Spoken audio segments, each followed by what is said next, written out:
안녕하세요. 성화 들려드리는 가브리엘라입니다.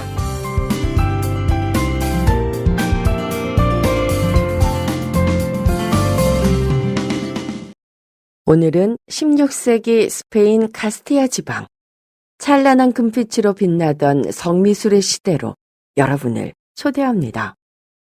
부르고스 대성당의 고요한 회랑을 거닐다 보면 500년의 세월을 견뎌온 한 제단화와 마주하게 됩니다.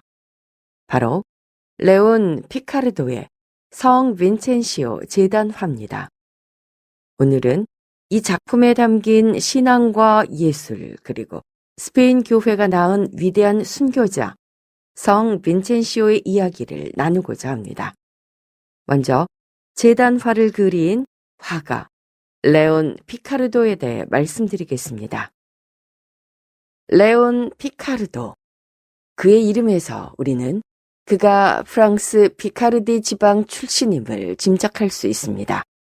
16세기 초 젊은 화가는 고향을 떠나 피레네 산맥을 넘어 스페인 카스티아로 향했습니다. 1509년 그는 이미 부르고스의 산힐 본당의 신자로 등록되어 있었습니다. 플랑드르에서 당대 최고의 화가 퀸틴 마시스의 문화에서 수련받은 그의 실력은 곧 카스티아 지역에서 인정받기 시작했습니다. 권세 있는 멜라스코 가문의 후원을 받았고 스페인 교회 개혁의 선구자셨던 시스네로스 추기경께서도 그의 재능에 주목하셨습니다. 추기경께서 그를 눈여겨보셨다는 건 단순히 뛰어난 기교만을 인정받은 것이 아니라 그의 작품 속에 담긴 신앙의 진정성을 알아보셨던 겁니다. 피카르도는 대규모 공방을 운영하며 카스티아 전역의 성당들을 위해 제단화를 제작했는데요. 특히 그의 금박 장식 기법은 많은 이들의 찬사를 받았습니다. 1524년 부르고스의 작은 도시 브리비에스카에 있는 산타 카실다 성당으로부터 중요한 의뢰가 들어왔습니다. 성당의 제단화와 벽화를 제작해달라는 주문이었습니다. 이때 탄생한 작품이 바로 오늘 우리가 만나볼 성 빈첸시오 제단화입니다. 흥미로운 점은 이 작품이 피카르도의 수많은 작품들 중에 유일하게 문서로 확인되는 작품이라는 사실입니다. 계약서가 남아있어 작가와 제작 시기가 명확히 증명됩니다. 현재 이 작품은 부르고스 대성당 회랑의 교구박물관에서 소중히 보관되고 있습니다. 그렇다면 피카르도가 이토록 정성을 다해서 그린 성 빈첸시오는 누구일까요? 성 빈첸시오는 4세기 말 스페인 사라고사의 귀족 가정에서 태어나 훌륭한 교육을 받았습니다. 사라고사의 말레리오 주교로부터 부제 서품을 받은 그는 뛰어난 덕성과 경쾌한 웅변으로 백성들에게 복음을 전하며 교구의 모든 행정과 자선사업을 도맡아 운영했습니다. 303년 디오클레시아누스 황제의 대박해가 시작됐습니다. 스페인 총독 나치아노는 그리스도교를 뿌리 뽑기 위해 더욱 잔인하게 신자들을 학살했습니다. 빈첸시오는 발레리오 주교와 함께 체포돼 발렌시아 감옥에 갇혔는데요. 연로한 주교께서 말을 더듬으시자 젊은 부제 빈첸시오가 나서서 당당히 신앙을 선언했습니다. 그 결과 주교는 추방되고 그는 혹독한 형벌을 받게 됐습니다. 총독은 그의 배교를 얻어내기 위해 온갖 참혹한 고문을 가했습니다. 쇠 갈퀴로 살점을 뜯어내고 쇠 석쇠 위에 올려놓고 불을 지폈으며 벌겋게 달군 쇠를 살에 대고 상처에 소금을 바르기까지 했습니다. 그러나 빈첸시오는 어떠한 형벌에도 굴하지 않았습니다. 성 아우구스티누스는 빈첸시오가 받은 고통이 인간으로서는 도저히 견딜 수 없는 것이었다고 증언합니다.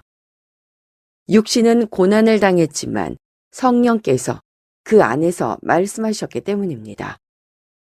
육신에 가해지는 고통이 클수록 그의 목소리에 나타나는 평온은 더 컸고 잔인한 고문이 심할수록 그가 하는 말의 확신은 더 강했습니다. 총독은 방법을 바꿔 그리스도교 경전을 내놓으면 용서하겠다라고 회유했습니다. 그러나 성인은 이 제안도 거절했습니다. 당시 귀중한 종교 서적을 박해자에게 넘기는 것은 신앙을 버리는 것과 같은 죄였기 때문입니다.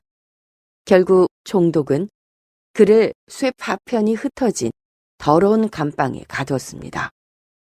순교록의 내용을 보면 그의 감옥에 아름다운 광채가 비치고 천사가 나타나 그를 위로했으며 이를 목격한 간수마저 마음을 고쳐먹어 그리스도인이 되었다고 합니다. 형벌에 실패한 총독은 이번에는 쾌락으로 유혹하려 했습니다. 편안한 침대에 눕히고 간곡히 위로했지만 빈첸시오는 304년 1월 22일 그의 영혼을 하느님께 바쳤습니다. 이제 피카르도가 이 위대한 순교자의 이야기를 어떻게 화폭에 담았는지 살펴보겠습니다. 제단화는 3개의 주요 패널로 구성되어 있습니다. 먼저 왼쪽 패널을 보시면 성 빈첸시오가 십자가 형태의 고문틀에 묶여있는 장면이 눈에 들어옵니다. 성인의 몸은 고통으로 뒤틀려 있지만 그의 시선은 하늘을 향하고 있습니다. 피카르도는 육체의 고통과 영혼의 평화를 동시에 표현해냈습니다. 고문하는 이들의 잔혹한 표정과 대비되는 성인의 고요한 얼굴에서 우리는 진정한 신앙의 힘을 발견하게 됩니다. 가운데 상단에는 십자가형 처형 장면이 묘사되어 있습니다.